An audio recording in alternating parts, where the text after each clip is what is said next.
Nós somos o Homo sapiens. Nossa espécie surgiu após um longo processo evolutivo que começou há milhões de anos. Mas o que sabemos hoje sobre esse processo? Sem dúvida, o homem descende do macaco. Mas como e por que o macaco se tornou homem? Achávamos que uma coisa estava certa.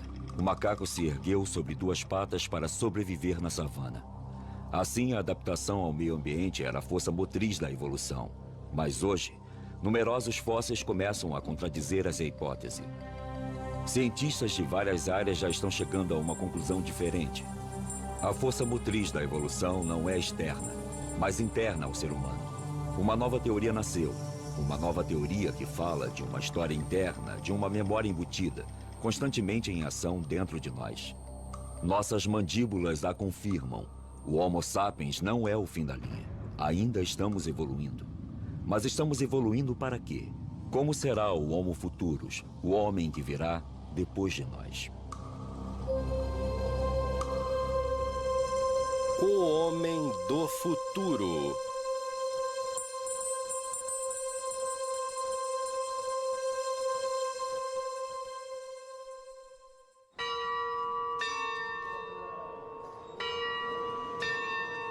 Nos últimos 20 anos, o número de fósseis encontrados triplicou.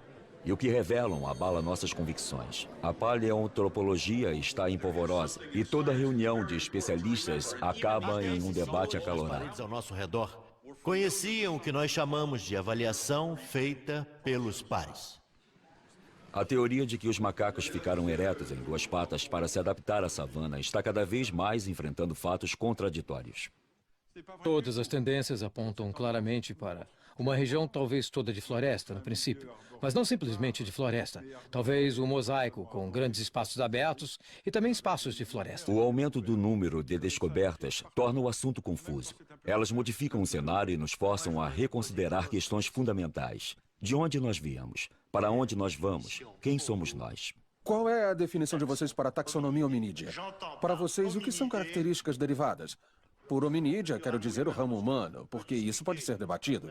Temos colegas que também põem os chimpanzés e os gorilas no grupo hominídeo. As cavernas de Stegfontein são um dos sítios pré-históricos mais prolíficos da Terra. Aqui, em 1997, Ron Clark descobriu um dos fósseis que sacudiu as teorias estabelecidas. A 12 metros de profundidade, no fundo desta caverna, havia um esqueleto intacto de um ancestral distante que se transformou em pedra com o tempo. Esse indivíduo era um australopiteco, tem uns 3.300.000 anos. Ele morava em um ambiente de florestas e, por algum motivo, chegou perto demais da entrada de um buraco que levava ao fundo desta caverna.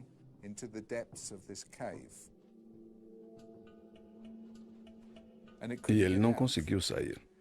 Ele pode ter sobrevivido aqui por muito tempo, até que morreu de fome. Littlefoot é o primeiro fóssil completo de um australopiteco jamais descoberto. É mais do que um macaco, mas ainda não é humano. A estrutura de seu esqueleto permitiu que os especialistas confirmassem que já ficava ereto. Mas o formato de seu pé causou sensação, porque é muito mais adaptado à vida nas árvores do que na savana. O pé indica que o dedão do pé era como um polegar. Eu quero dizer, ele podia se mover um pouco para longe dos outros dedos. Ele podia fazer assim.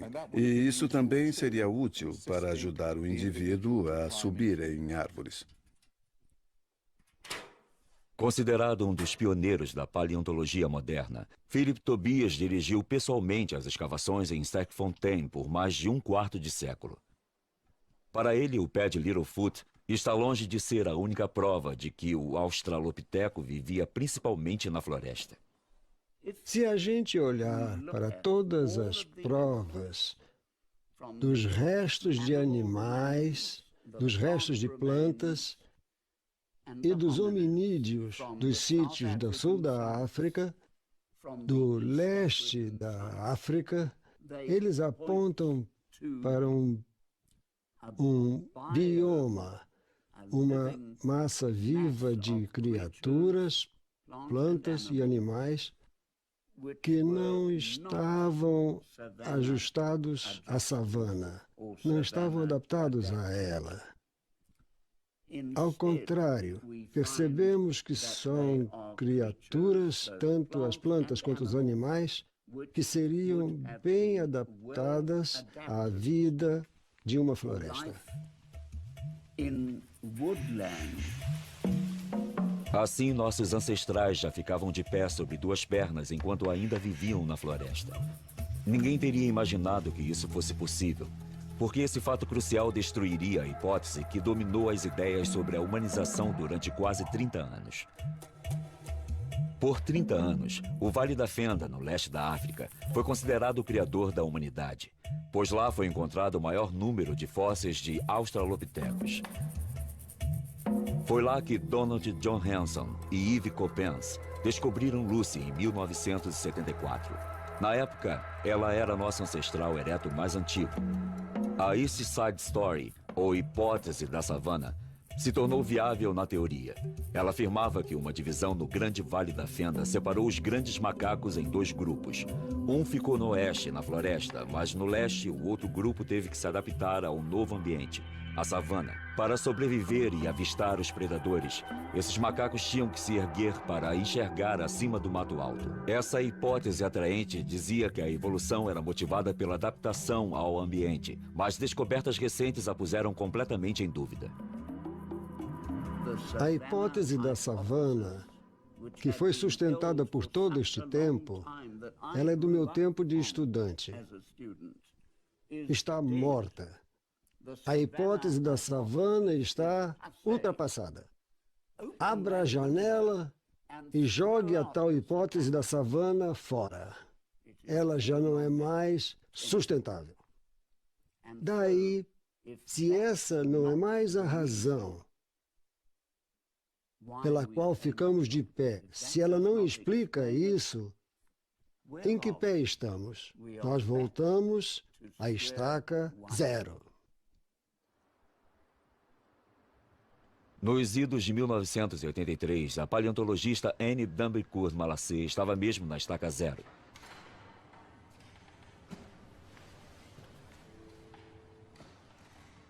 Como muitos de seus colegas, ela resolveu escrever sua dissertação sobre a evolução dos maxilares em nossos ancestrais fossilizados.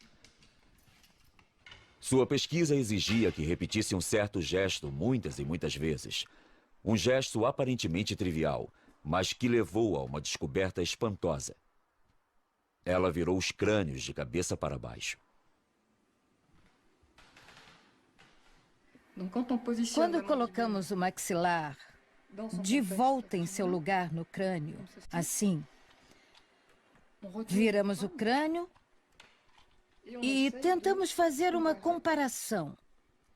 Desta vez não dos maxilares, mas da base dos fósseis de um chimpanzé jovem, de um neandertal jovem e de um sapiens jovem. Ao virar os crânios, ela acabou percebendo que o que mudava do macaco para o homem não era apenas as proporções cranianas. Os crânios deviam ser vistos como estruturas móveis que chegavam a um novo equilíbrio ao evoluírem de uma espécie para outra. E a chave desse equilíbrio está por baixo.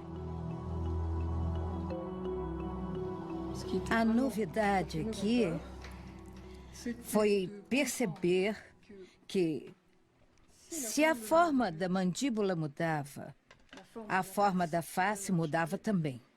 E isso se deve, antes de mais nada, a uma mudança na posição dos ossos da base. Ela não sabia na época, mas uma ortodontista tinha reparado na mesma coisa.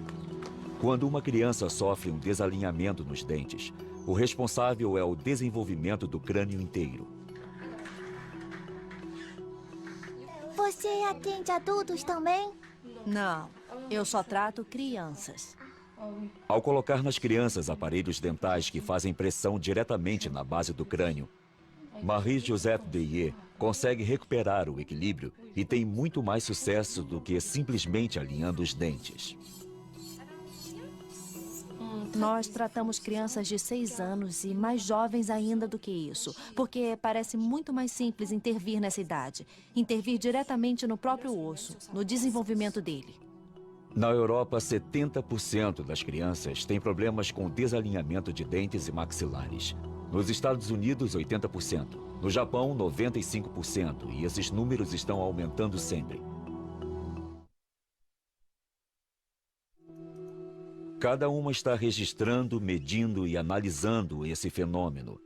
Ao longo da evolução, a base do crânio gira para baixo cada vez mais, e o desalinhamento dos maxilares das crianças de hoje pode ser explicado pelas diferenças que isso cria nos ângulos. Mas qual é a chave para essa flexão?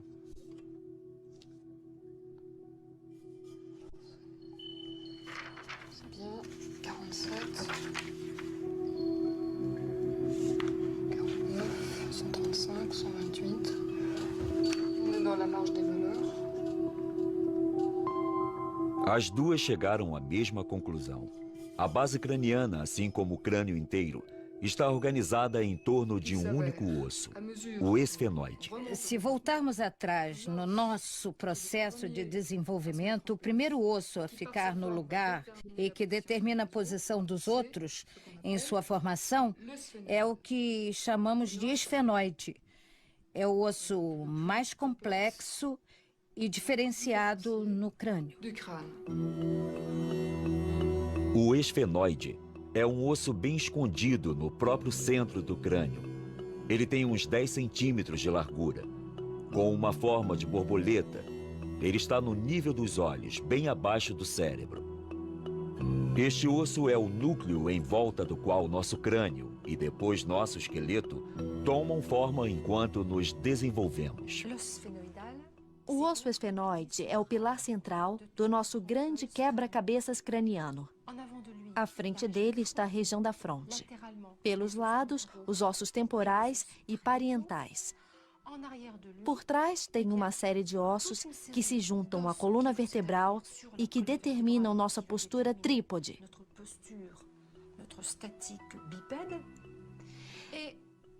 E tem uma articulação principal que une o esfenoide ao occipital. Essas articulações atuam no ato de mastigar. Elas se movem e absorvem toda a pressão, não só da mastigação, como do bipedalismo. Mesmo que tudo isto pareça sólido, a construção de cada osso obedece à mecânica de fluidos. Então, não temos simplesmente um bloco de ossos. O que temos é um quebra-cabeças que realmente vive, é dinâmico e se mexe. O esfenoide é a chave. A forma desse osso evoluiu durante milhões de anos. E a cada vez que se dobrou, levou ao aparecimento de uma nova espécie da família Hominídea. O extraordinário é que o esfenoide mudou de forma 5 vezes em 70 milhões de anos, curvando-se um pouco mais para baixo a cada vez. Como podemos explicar a repetição desse fenômeno em intervalos de milhões de anos? Pela primeira vez, uma tendência única salta aos olhos. Uma espécie de fio narrativo que parece se estender na história de nossa evolução, desde os primeiros primatas até o homem moderno. Em que ponto do desenvolvimento individual esse osso crucial fica no lugar? E como? Anne Dambricourt se aprofunda no estudo do desenvolvimento fetal e embrionário. Ela quer determinar o momento exato em que o esfenoide adquire a sua forma.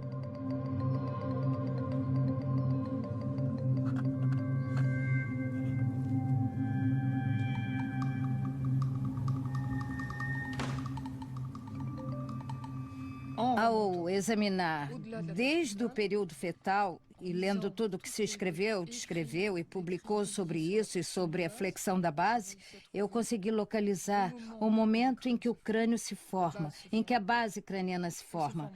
Ela se forma sozinha e o momento da flexão é muito aparente. Se dá entre 7 e 8 semanas. Em outras palavras, praticamente no fim do período embrionário, logo antes do começo do período fetal. O esfenoide é o primeiro osso a se formar no embrião. Nos primeiros dias de vida, ele é plano, como em todos os mamíferos. Então, o cérebro e o sistema nervoso começam a se enrolar e o esfenoide se flexiona e se modifica.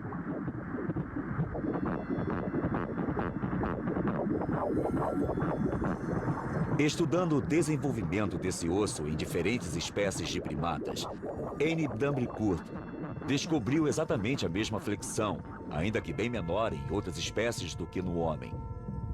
Como se fosse provocado pela mesma força, como se em algum lugar dentro de nós houvesse uma memória de nossa espécie, uma memória do caminho que a evolução seguiu.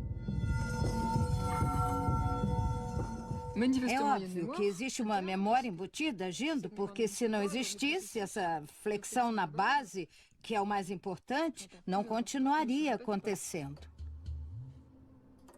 Se por desventura o esfenoide do embrião não se dobra, é assim que fica o crânio da criança. É claramente inviável. O cérebro mal está formado e o maxilar é grande. São proporções que lembram claramente a dos crânios arcaicos. Não tem rotação do occipital, nem vemos a flexão do esfenoide. E isso é muito característico. E o maxilar fica muito grande, não é? Olha só. Isso é bem grande.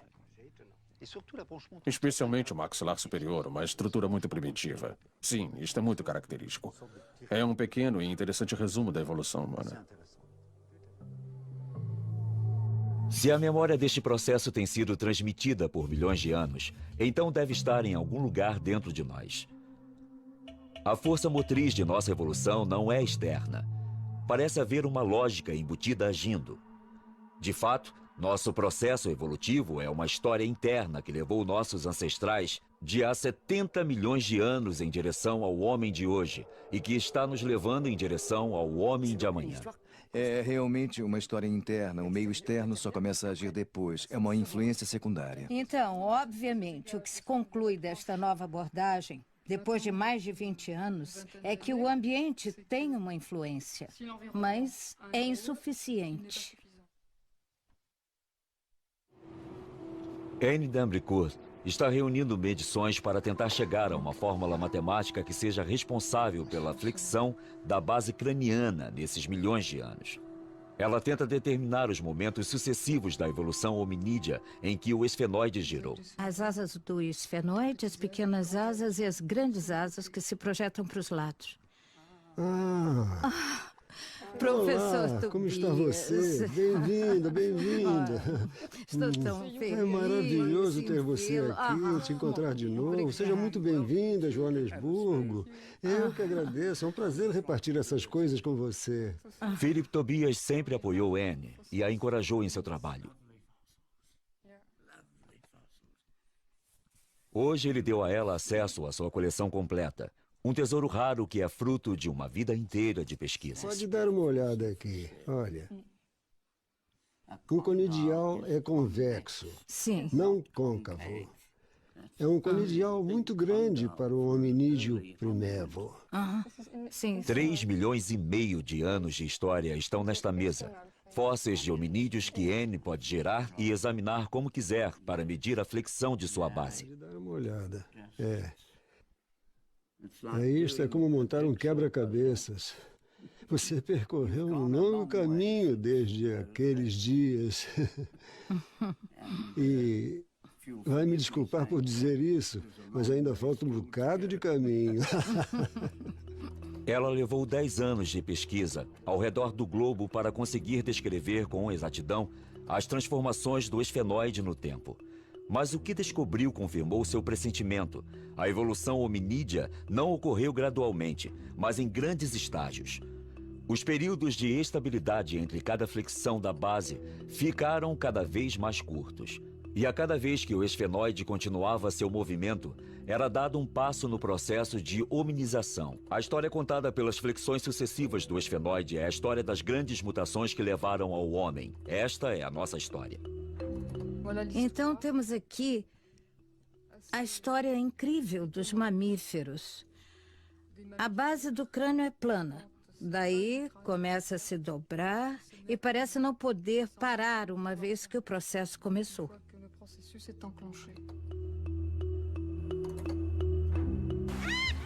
Esta história começou há 60 milhões de anos. As florestas de todo o planeta estavam cheias de proscímios, nossos ancestrais mais antigos. Esses lêmures de Madagascar são os últimos sobreviventes modernos dessas espécies. Eles são os primeiros personagens principais dessa história. Mas seu esfenoide ainda não se dobrou. Dá para ver que a base é muito comprida e plana. Esses proscímios já têm algo em comum conosco. Uma versão rudimentar da nossa mão, o polegar, que milhões de anos mais tarde se tornaria indispensável ao homem.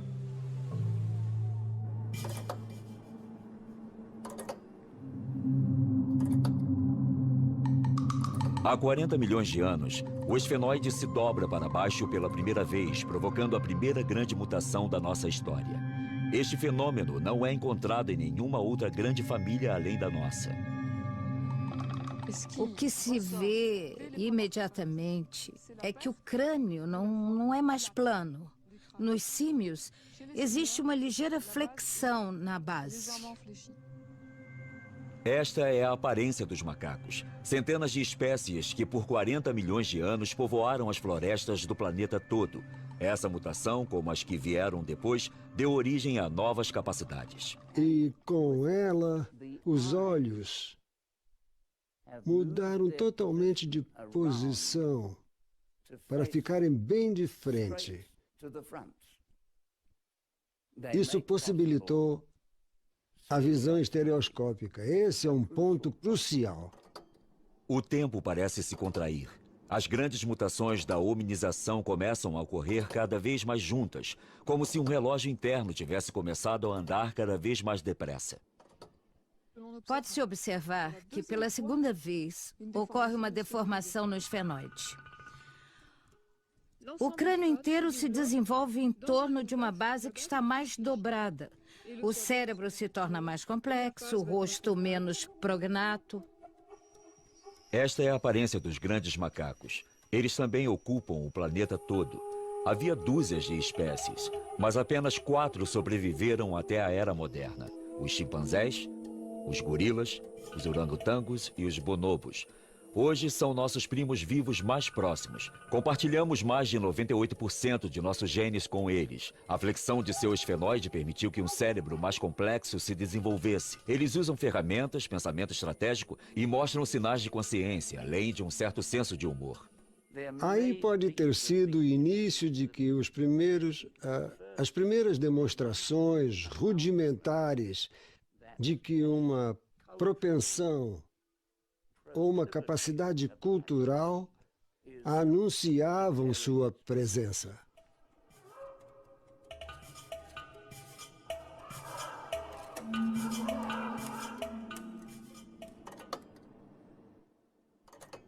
O ritmo acelera de novo. Há 6 milhões de anos, o esfenoide se dobra uma terceira vez, sempre na mesma direção. Esta é a aparência do Australopiteco. Eles não são mais macacos, mas também ainda não são humanos.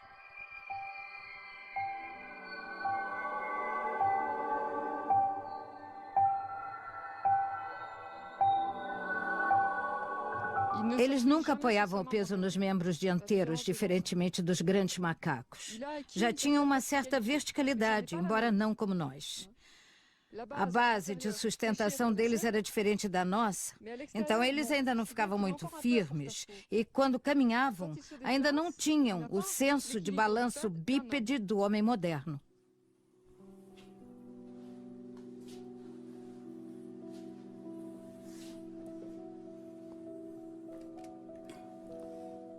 Esta é a famosa criancinha. Ela tem mesmo um rostinho lindo.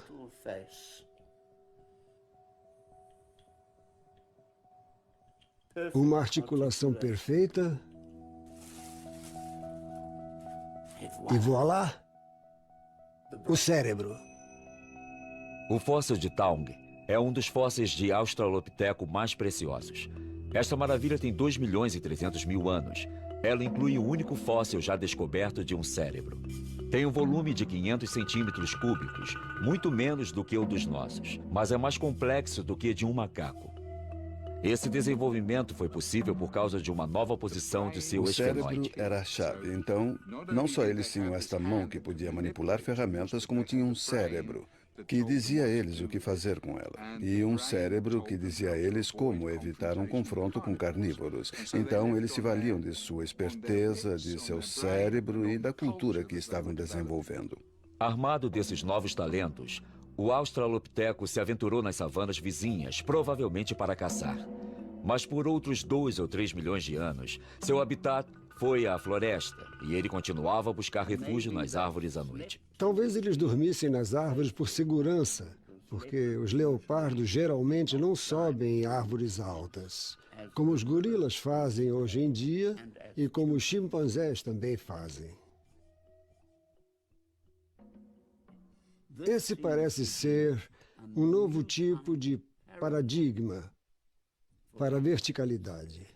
Então, antes de descer para a terra, talvez você já estivesse um pouco vertical, ereto, e desenvolvesse novos traços hominídeos que permitiam a verticalidade e o andar e correr em 2 pernas. O Australopiteco viveu por 4 milhões de anos. O gênero compreendia diversas espécies, mas o esfenoide era similar em todas. Sua inteligência permitia que fizesse ferramentas mais sofisticadas, mas nunca dominou o fogo. Seus fósseis são encontrados no sul, no norte e no leste da África, e parece que nunca deixou o continente. Essa criatura foi muito bem sucedida e se tornou, nós acreditamos, você e eu.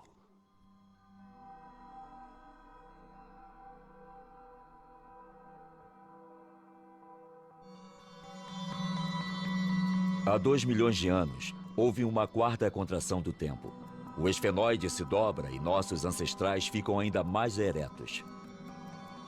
Esta é a aparência dos que chamamos de Homo, o homem.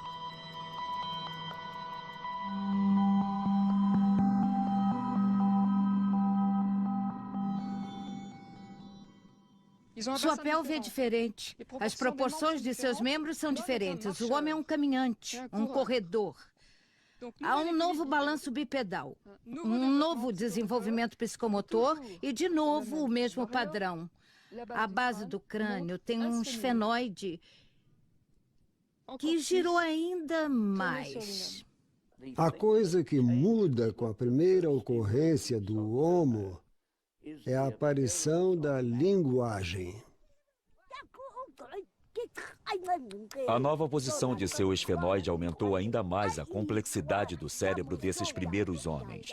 Também liberou a laringe parcialmente, o que tornou a fala possível, embora nossas atuais vogais ainda estivessem fora de seu alcance.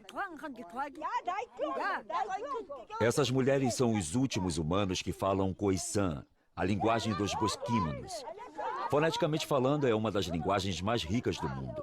Ela tem todos os sons que usamos e também os emitidos pelos primeiros homens.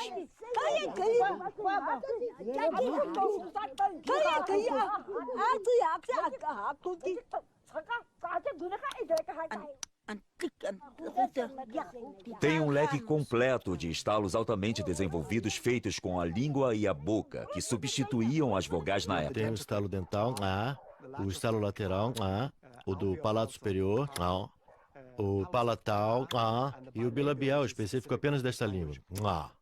Antes de desenvolver totalmente a caixa vocal, a gente usava a língua para estalar nos dentes, no palato, nos lados da boca.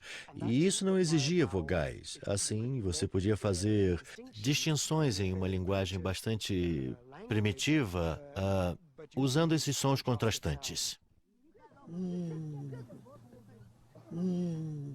Essas mulheres são os últimos seres que podem esclarecer como o homem começou a falar.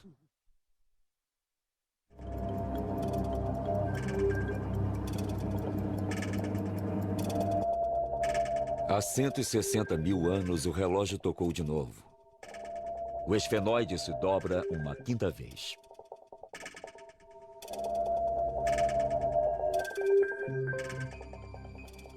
O cérebro se torna muito mais complexo. É mais bem suprido de sangue. E, naturalmente, depois desta evolução biológica, nós vamos ver muito rapidamente uma evolução cultural. Esta é a aparência do Homo sapiens.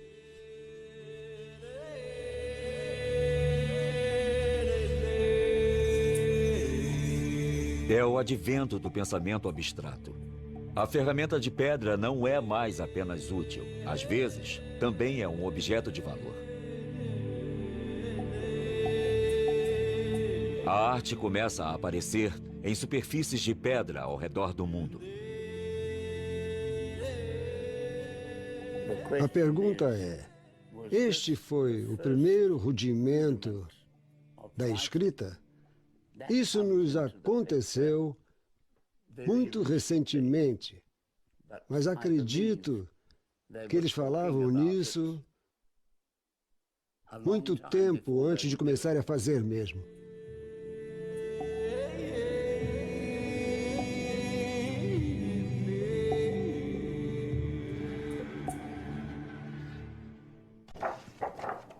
O que é mais extraordinário na descoberta de Anne é que ela nunca põe em dúvida a classificação tradicional dos fósseis. Pelo contrário, o ângulo formado pela base do crânio se torna um critério mensurável para determinar a espécie do fóssil. Por exemplo, isso permite responder à questão levantada por Toumai, um crânio fóssil com mais de 6 milhões de anos e considerado como um membro mais antigo da família humana. Então, Toumai é um australopiteco ou ainda é um macaco? Anne só tem acesso aos moldes e às fotos de Toumai, mas ela consegue fazer medições e comparar os ângulos da sua base craniana com os dos fósseis que estudou. Esta base é comprida demais para um hominídeo. É um macaco deformado. Até o momento, com estes elementos, nada nos leva a crer que seja um hominídeo. Esta nova versão de nossa história também resolve alguns dos enigmas que as teorias anteriores tinham cada vez mais dificuldade em esclarecer. Um desses enigmas é como o homem populou a Terra. Sabemos que o Homo apareceu na África há 2 milhões de anos e que a deixou para colonizar o mundo. As teorias clássicas dizem que a evolução para o Homo sapiens ocorreu novamente na África há 170 mil anos. Então o sapiens teria tido de deixar o continente uma segunda vez para repopular o mundo, e outras espécies teriam tido que desaparecer misteriosamente. Este fóssil não é mais de um Homo erectus, é muito moderno. Ainda assim, toda a parte superior do rosto, a abóboda e tudo que constitui o cérebro deste feto, da criança e do adulto, ainda é arcaico. A estrutura frontal também é arcaica. Vejam só isso aqui. Isso fica bem claro no formato da parte posterior. Ela é bem arcaica, pouco arredondada.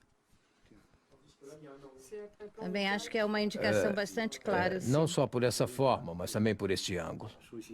Aqui temos 2 precursores do homem moderno, porque o homem continuou a evoluir depois de emigrar e de se estabelecer em diferentes regiões do planeta. Isso explica a existência dos Dalis na Ásia e dos Neandertais em outros lugares. Existem 2 histórias diferentes.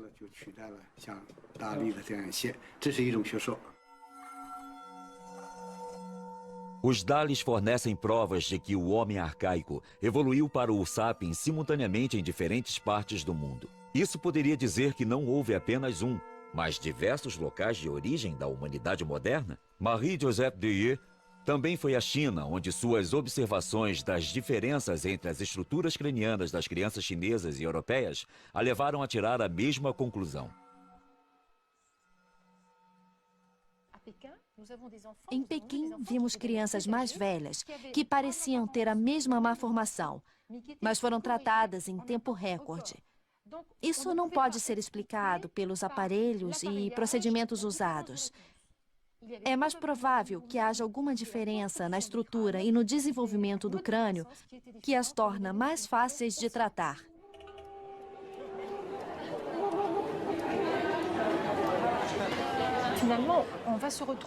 No fim das contas, vamos terminar com uma estrutura, um quebra-cabeças craniano, digamos, que não se encaixa do mesmo jeito. Depende se vem de uma origem europeia, de uma origem africana ou de uma origem asiática. Na minha opinião, é através de nosso estudo das crianças de hoje que viremos a entender como os vários locais de origem da humanidade se organizaram. Se realmente existiram vários locais de origem da humanidade moderna, então o Sapiens não precisou deixar a África uma segunda vez para repopular o mundo. Essa hipótese muda inteiramente o mapa de como os humanos ocuparam a Terra. O Homo realmente saiu da África há 2 milhões de anos, mas ele também evoluiu em diferentes regiões do planeta e um grande número de espécies se desenvolveu. Algumas delas, como o Neandertal na Europa e o Sinantropo na Ásia, desapareceram sem deixar descendentes. Mas outras, na África e na Ásia, deram origem aos humanos modernos simultaneamente. Então, como podemos explicar a lógica que leva o esfenoide e o crânio a mudar no mesmo modo no planeta inteiro? O que permite que essa memória exista e seja repassada? Hoje em dia, o campo da genética está dando respostas aos paleontologistas.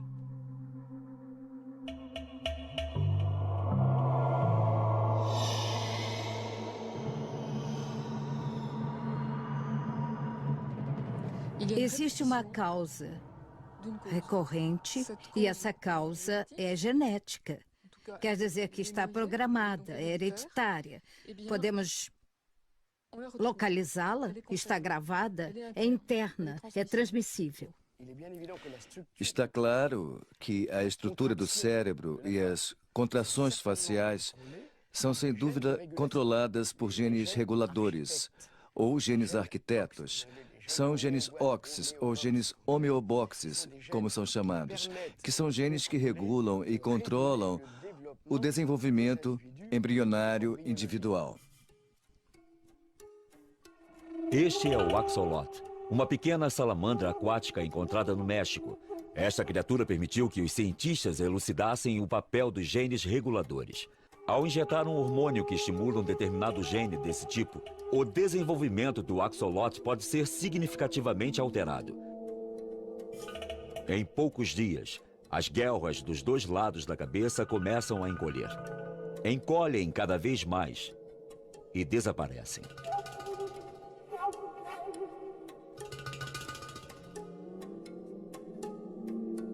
E a salamandra abandona a água, pois se tornou um animal terrestre com um par de pulmões. Você não precisa de 1 milhão de mutações. A mutação de apenas 2 ou 4 genes reguladores pode mudar completamente a estrutura de um organismo. Assim, a mutação de uns poucos genes é o bastante para explicar as dramáticas diferenças morfológicas que nos separam dos macacos, embora compartilhemos 98% de nossos genes. Durante a evolução toda, temos o mesmo padrão básico. Mais espécies desaparecem, se tornam extintas, são incapazes de sobreviver a mudanças dramáticas no clima e na ecologia, diferente das que tiveram as mutações certas e sobreviveram. A evolução é a exceção. A extinção é a regra. Isso significa que existe uma direção, um caminho, um processo global ocorrendo que a evolução segue em todo lugar? É uma pergunta perturbadora que todo pesquisador que estuda a origem da vida e da história do universo deve perguntar.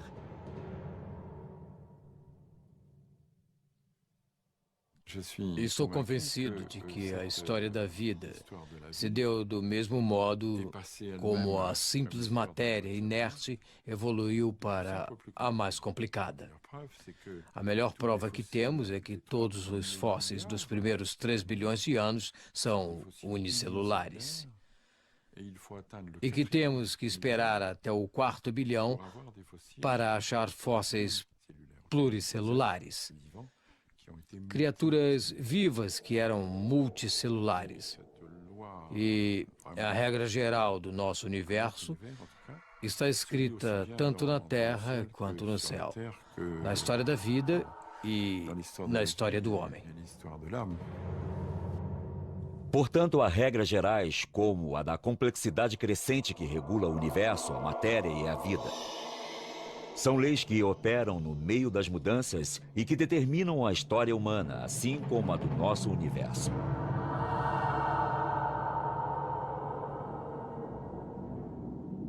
E seguindo esses caminhos, nosso esfenoide irá um dia girar de novo, dando origem ao homem que nos sucederá.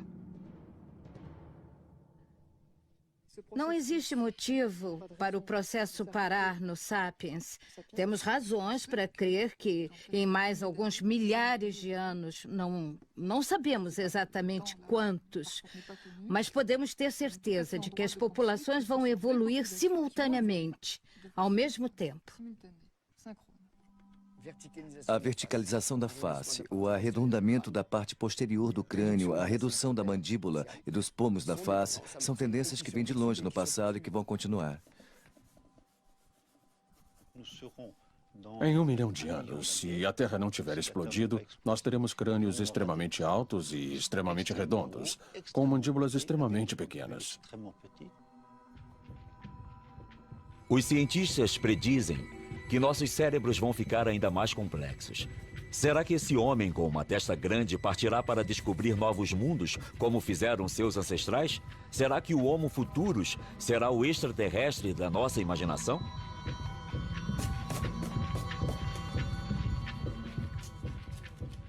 Podemos também imaginar um monte de aparelhos eletrônicos que serão colocados na nossa pele, por baixo da pele, dentro dos nossos órgãos, junto de nossos órgãos ou que os substituirão.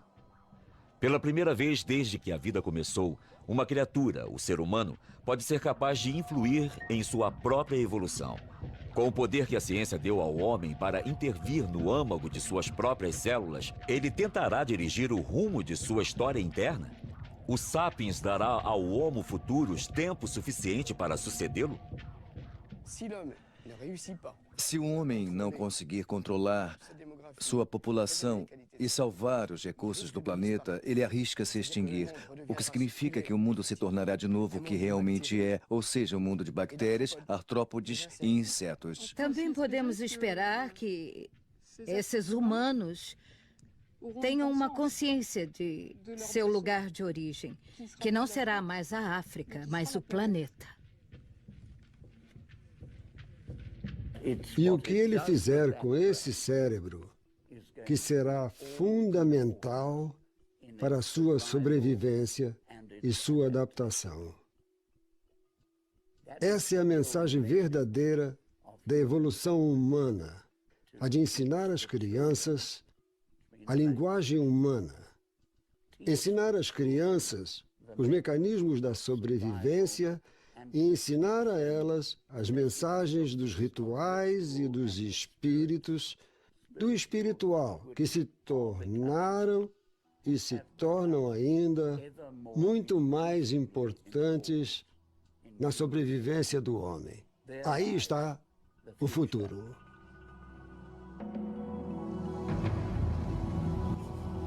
Nós somos sapiens. Somos as primeiras criaturas com um cérebro complexo bastante para estudar a história de nossa evolução. Somos capazes de tentar penetrar seu significado. Ainda assim, seremos suficientemente desenvolvidos para fazer isso? Ou continuaremos a nos chocar com obstáculos que o Homo Futurus vai facilmente ultrapassar?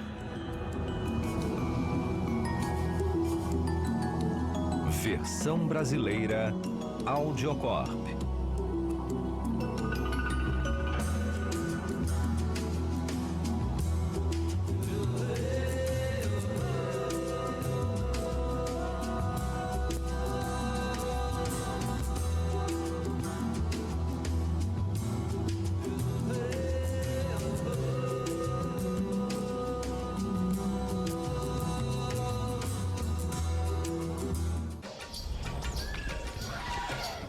Consciência, além de um certo senso de humor.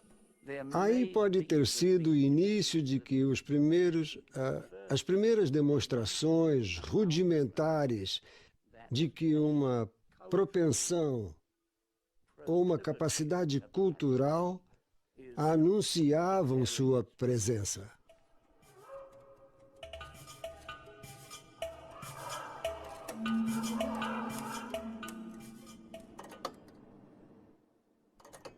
O ritmo acelera de novo. Há 6 milhões de anos, o esfenoide se dobra uma terceira vez, sempre na mesma direção. Esta é a aparência do Australopiteco. Eles não são mais macacos, mas também ainda não são humanos.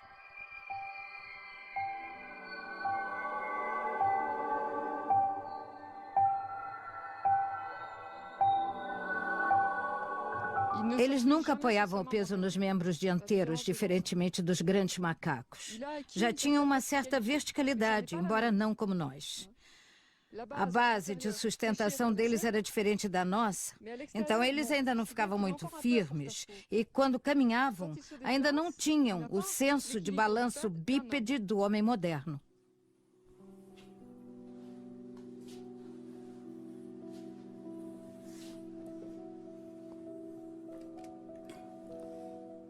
Esta é a famosa criancinha. Ela tem mesmo um rostinho lindo.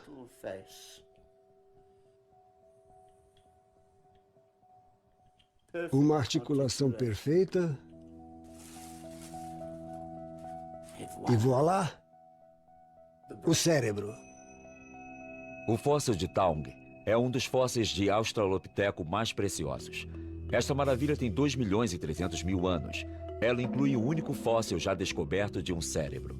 Tem um volume de 500 centímetros cúbicos, muito menos do que o dos nossos, mas é mais complexo do que de um macaco. Esse desenvolvimento foi possível por causa de uma nova posição de seu esfenoide. O cérebro era a chave. Então, não só eles tinham esta mão que podia manipular ferramentas, como tinham um cérebro que dizia a eles o que fazer com ela. E um cérebro que dizia a eles como evitar um confronto com carnívoros. Então, eles se valiam de sua esperteza, de seu cérebro e da cultura que estavam desenvolvendo. Armado desses novos talentos, o Australopiteco se aventurou nas savanas vizinhas, provavelmente para caçar. Mas por outros 2 ou 3 milhões de anos, seu habitat foi a floresta e ele continuava a buscar refúgio nas árvores à noite. Talvez eles dormissem nas árvores por segurança, porque os leopardos geralmente... Nós viemos. Para onde nós vamos? Quem somos nós? Qual é a definição de vocês para a taxonomia hominídea? Para vocês, o que são características derivadas? Por hominídea, quero dizer o ramo humano, porque isso pode ser debatido. Temos colegas que também põem os chimpanzés e os gorilas no grupo hominídeo. As cavernas de Stegfontein são um dos sítios pré-históricos mais prolíficos da Terra. Aqui, em 1997, Ron Clark descobriu um dos fósseis que sacudiu as teorias estabelecidas. A 12 metros de profundidade, no fundo desta caverna, havia um esqueleto intacto de um ancestral distante que se transformou em pedra com o tempo. Esse indivíduo era um australopiteco, tem uns 3 milhões e 300 mil anos. Ele morava em um ambiente de florestas e, por algum motivo, chegou perto demais da entrada de um buraco que levava ao fundo desta caverna.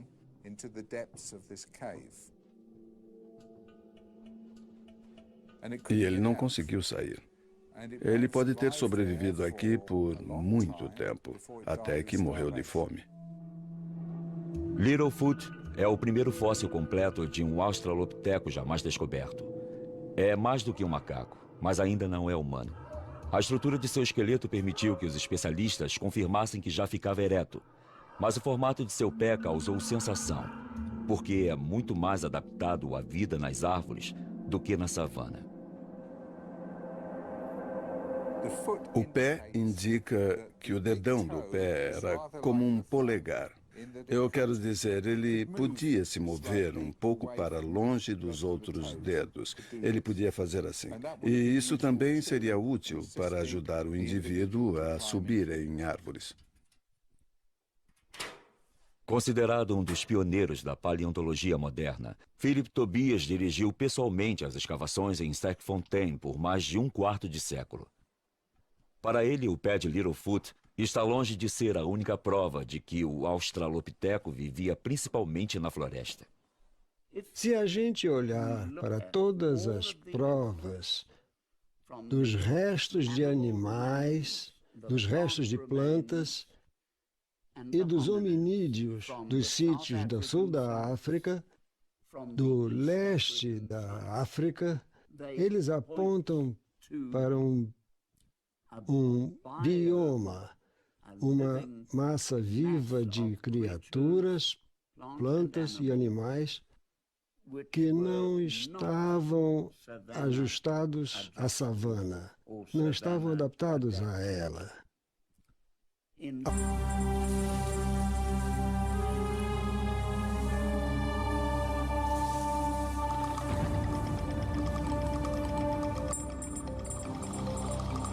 Nós somos o Homo sapiens.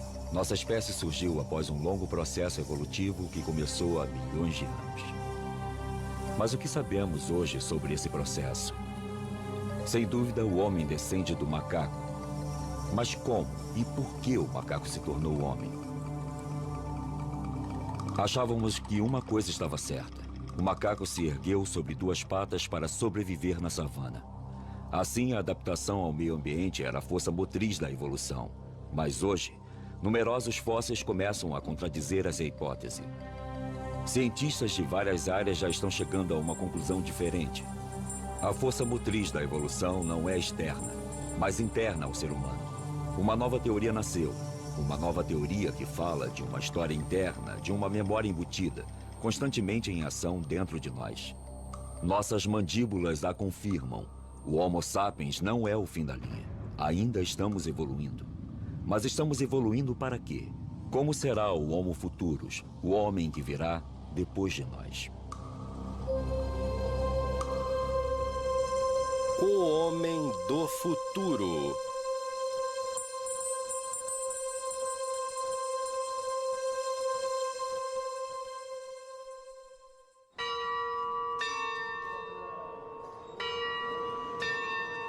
Nos últimos 20 anos, o número de fósseis encontrados triplicou. E o que revelam abala nossas convicções. A paleoantropologia está em polvorosa e toda reunião de especialistas acaba em um debate acalorado. As paredes ao nosso redor conheciam o que nós chamamos de avaliação feita pelos pares. A teoria de que os macacos ficaram eretos em duas patas para se adaptar à savana está cada vez mais enfrentando fatos contraditórios.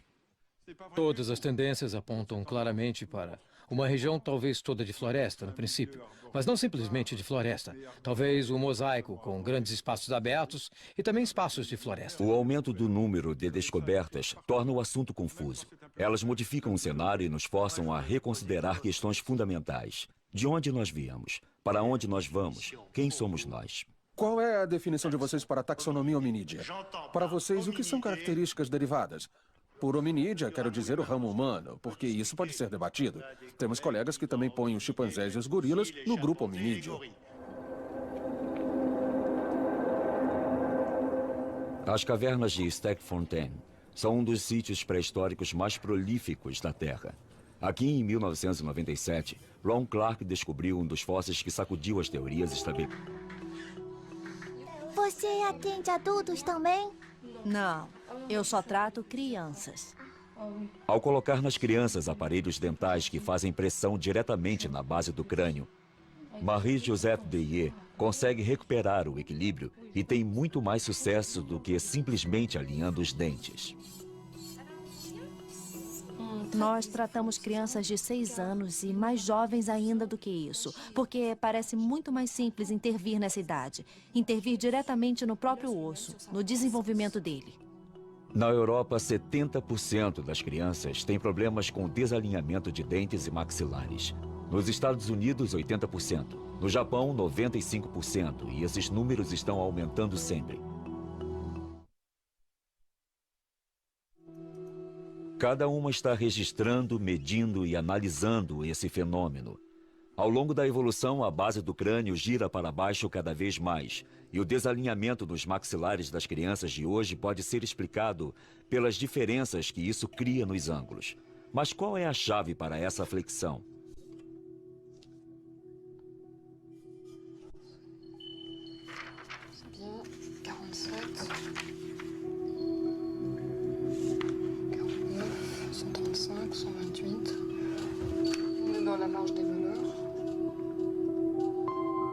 As duas chegaram à mesma conclusão. A base craniana, assim como o crânio inteiro, está organizada em torno de um único osso, o esfenoide. Se voltarmos atrás no nosso processo de desenvolvimento, o primeiro osso a ficar no lugar e que determina a posição dos outros em sua formação é o que chamamos de esfenoide. É o osso mais complexo e diferenciado no crânio. O esfenoide é um osso bem escondido no próprio centro do crânio. Ele tem uns 10 centímetros de largura, com uma forma de borboleta. Ele está no nível dos olhos, bem abaixo do cérebro. Este osso é o núcleo em volta do qual nosso crânio e depois nosso esqueleto tomam forma enquanto nos desenvolvemos. O osso esfenoide é o pilar central do nosso grande quebra-cabeças craniano. À frente dele está a região da fronte. Pelos lados, os ossos temporais e parietais. Por trás, tem uma série de ossos que se juntam à coluna vertebral e que determinam nossa postura trípode.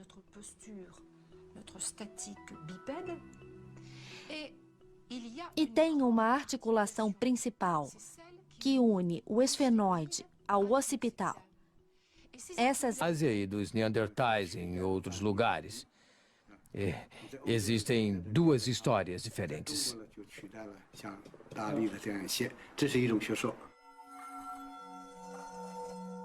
Os Dalis fornecem provas de que o homem arcaico evoluiu para o sapiens simultaneamente em diferentes partes do mundo. Isso poderia dizer que não houve apenas um, mas diversos locais de origem da humanidade moderna. Marie-Joseph Deye também foi à China, onde suas observações das diferenças entre as estruturas cranianas das crianças chinesas e europeias a levaram a tirar a mesma conclusão. Em Pequim, vimos crianças mais velhas que pareciam ter a mesma malformação, mas foram tratadas em tempo recorde. Isso não pode ser explicado pelos aparelhos e procedimentos usados. É mais provável que haja alguma diferença na estrutura e no desenvolvimento do crânio que as torna mais fáceis de tratar.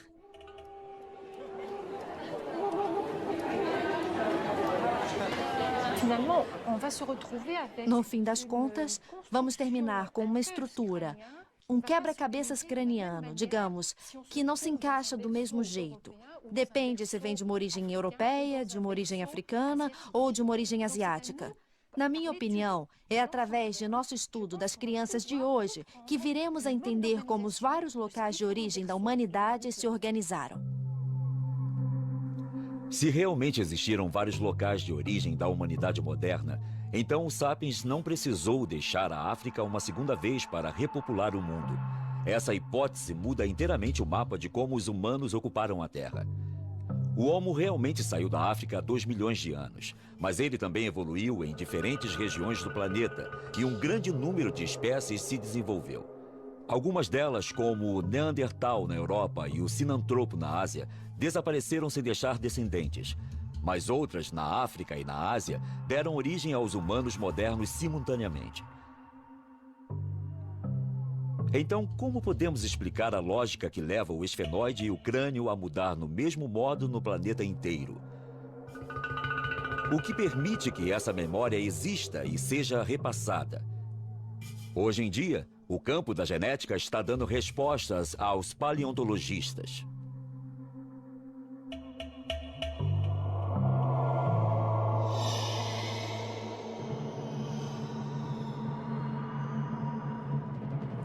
Existe uma causa recorrente e essa causa é genética. Quer dizer que está programada, é hereditária. Podemos localizá-la, está gravada, é interna. É o advento do pensamento abstrato. A ferramenta de pedra não é mais apenas útil. Às vezes, também é um objeto de valor. A arte começa a aparecer em superfícies de pedra ao redor do mundo. A pergunta é: este foi o primeiro rudimento da escrita? Isso nos aconteceu muito recentemente, mas acredito que eles falavam nisso muito tempo antes de começarem a fazer mesmo.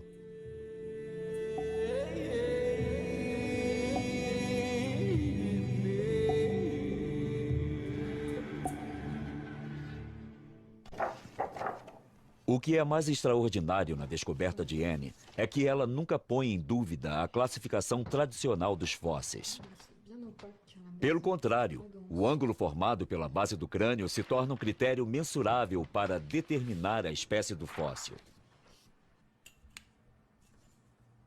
Por exemplo, isso permite responder à questão levantada por Toumai, um crânio fóssil com mais de 6 milhões de anos e considerado como um membro mais antigo da família humana. Então, Toumai é um australopiteco ou ainda é um macaco? Anne só tem acesso aos moldes e às fotos de Toumai, mas ela consegue fazer medições e comparar os ângulos da sua base craniana com os dos fósseis que estudou. Esta base é comprida demais para um hominídeo. É um macaco deformado. Até o momento, com estes elementos, nada nos leva a crer que seja um hominídeo. Esta nova versão de nossa história também resolve alguns dos enigmas que as teorias anteriores tinham cada vez mais dificuldade em esclarecer. Um desses enigmas é como o homem populou a Terra. Sabemos que o Homo apareceu na África há 2 milhões de anos e que a deixou para colonizar o mundo. As teorias clássicas dizem que a evolução para o Homo sapiens ocorreu novamente na África há 170 mil anos. Então o sapiens teria tido de deixar o continente uma segunda vez para repopular o mundo, e outras espécies teriam tido que desaparecer misteriosamente. Este fóssil não é mais de um Homo erectus, é muito moderno. Ainda assim, toda a parte superior do rosto, a abóboda e tudo que constitui o cérebro deste feto, da criança e do adulto, ainda é arcaico. A estrutura frontal também é arcaica. Vejam só isso aqui. Isso fica bem claro no formato da parte posterior. Ela é bem arcaica. São um dos sítios pré-históricos mais prolíficos da Terra. Aqui em 1997, Ron Clark descobriu um dos fósseis que sacudiu as teorias estabelecidas. A 12 metros de profundidade, no fundo desta caverna, havia um esqueleto intacto de um ancestral distante que se transformou em pedra com o tempo. Esse indivíduo era um australopiteco, tem uns 3 milhões e 300 mil anos. Ele morava em um ambiente de florestas e, por algum motivo, chegou perto demais da entrada de um buraco que levava ao fundo desta caverna.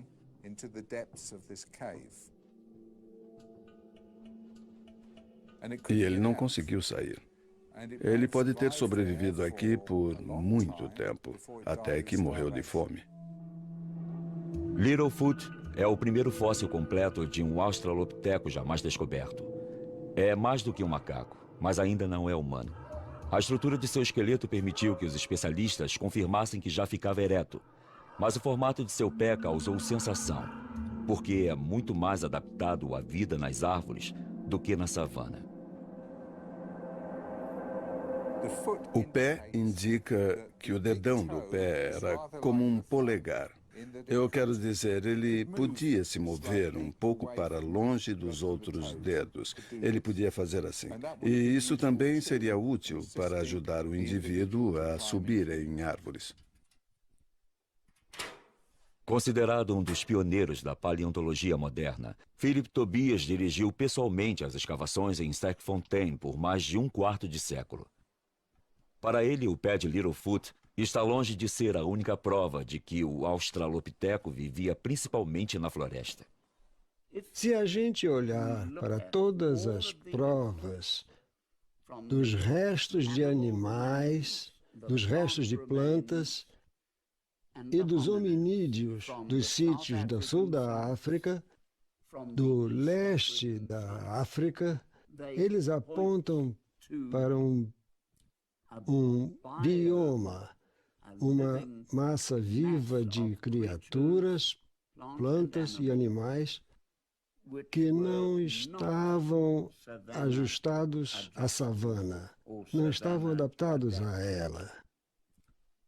Ao contrário, percebemos que são criaturas, tanto as plantas quanto os animais, que seriam bem adaptadas à vida de uma floresta. Assim, nossos ancestrais já ficavam de pé sobre duas pernas enquanto ainda viviam na floresta. Uma articulação principal que une o esfenoide ao occipital. Essas articulações atuam no ato de mastigar. Elas se movem e absorvem toda a pressão, não só da mastigação, como do bipedalismo. Mesmo que tudo isto pareça sólido, a construção de cada osso obedece à mecânica de fluidos. Então, não temos simplesmente um bloco de ossos. O que temos é um quebra-cabeças que realmente vive, é dinâmico e se mexe. O esfenoide é a chave. A forma desse osso evoluiu durante milhões de anos. E a cada vez que se dobrou, levou ao aparecimento de uma nova espécie da família Hominídea. O extraordinário é que o esfenoide mudou de forma 5 vezes em 70 milhões de anos, curvando-se um pouco mais para baixo a cada vez. Como podemos explicar a repetição desse fenômeno em intervalos de milhões de anos? Pela primeira vez, uma tendência única salta aos olhos. Uma espécie de fio narrativo que parece se estender na história de nossa evolução desde os primeiros primatas até o homem moderno. Em que ponto do desenvolvimento individual esse osso crucial fica no lugar? E como? Anne Dambricourt se aprofunda no estudo do desenvolvimento fetal e embrionário. Ela quer determinar o momento exato em que o esfenoide adquire a sua forma.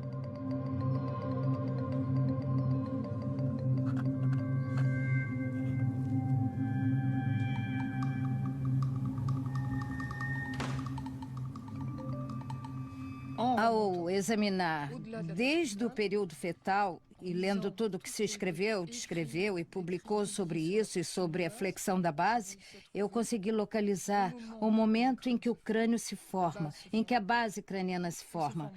Ela se forma sozinha e o momento da flexão é muito aparente. Se dá entre 7 e 8 semanas. Em outras palavras, praticamente no fim do período embrionário, logo antes do começo do período fetal.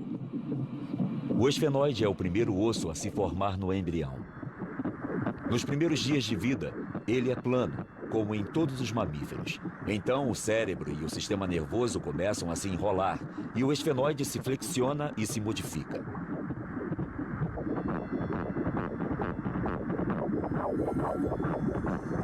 Estudando o desenvolvimento desse osso em diferentes espécies de primatas, Anne Dambricourt descobriu exatamente a mesma flexão, ainda que bem menor em outras espécies do que no homem. Como se fosse provocado pela mesma força, como se em algum lugar dentro de nós houvesse uma memória de nossa espécie, uma memória do caminho.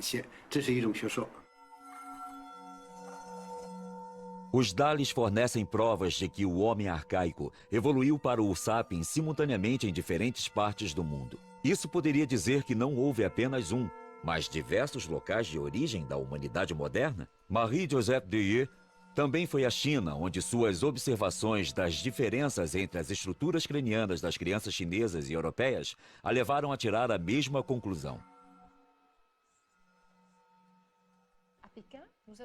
Em Pequim, vimos crianças mais velhas que pareciam ter a mesma malformação, mas foram tratadas em tempo recorde. Isso não pode ser explicado pelos aparelhos e procedimentos usados. É mais provável que haja alguma diferença na estrutura e no desenvolvimento do crânio que as torna mais fáceis de tratar.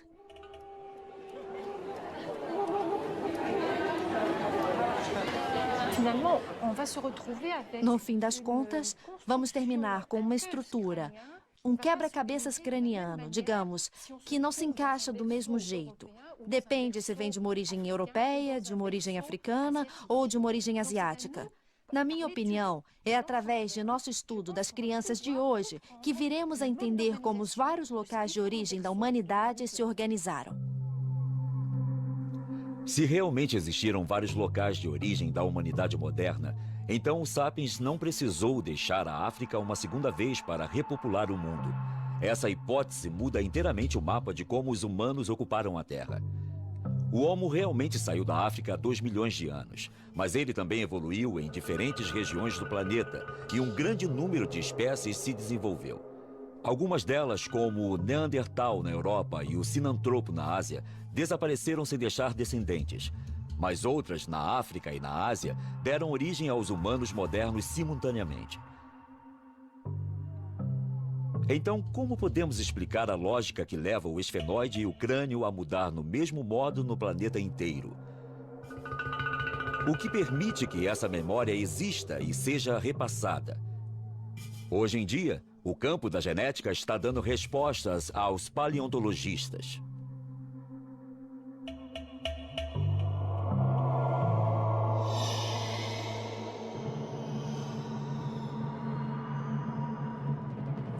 Existe uma causa recorrente e essa causa é genética.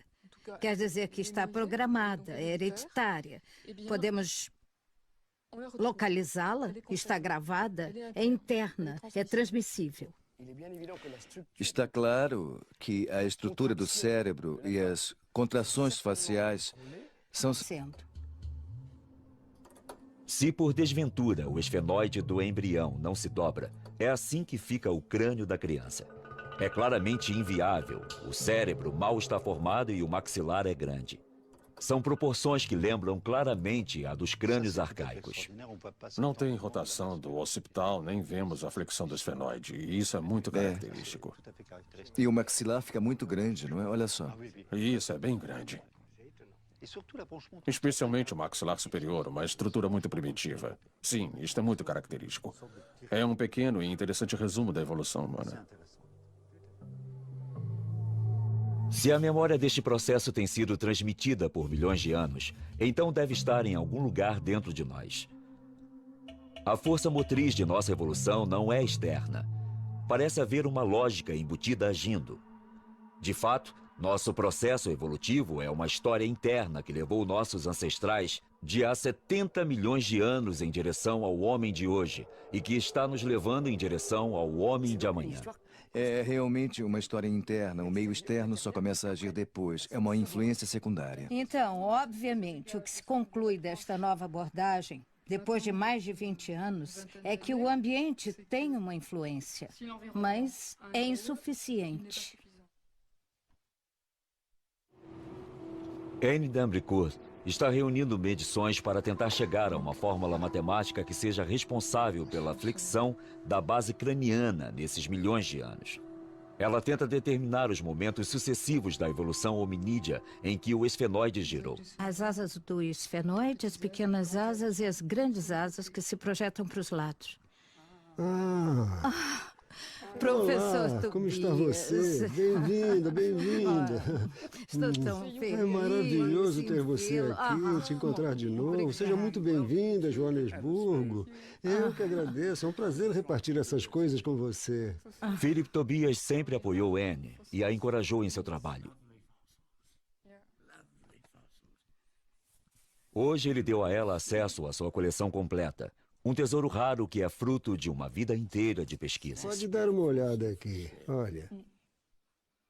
O conidial é convexo, Sim. não côncavo.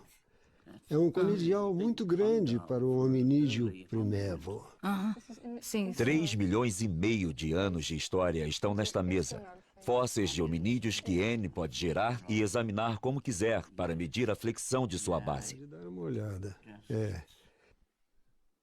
Isto é como montar um quebra-cabeças.